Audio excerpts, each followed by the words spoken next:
Dressing টেবিলটার নিচের পার্টটার অবস্থা দেখো, সব ছড়ানো ছিটানো, আসলে রাখারই জায়গা নেই। আর এই যে ব্যাগগুলো দেখতে পাচ্ছ, এগুলো ঘরের কোথাও একটা কোনায় গোজা, কোথাও একটা ড্রয়ারে গোজা, এইভাবেও ছিল।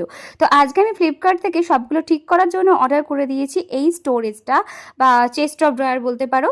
এটা এসেছিল তো সব আলাদা আলাদা পার্ট ওয়াইজ। তো এটাকে ওপেন করে চলো, আমি আস্তে আস্তে প্রায় 1 ঘন্টা লেগে গেছিলো আমার এটাকে ফিট করতে, আমি হাঁপিয়ে পড়েছিলাম। তো তারপর সব সেট হয়ে গেছে, এবার ড্রয়ারগুলো একে একে একটু কালার ম্যাচিং করে আমি ঢুকিয়ে দিলাম। চলো, রেডি হয়ে গেছে আমার চেস্ট অফ ড্রয়ার।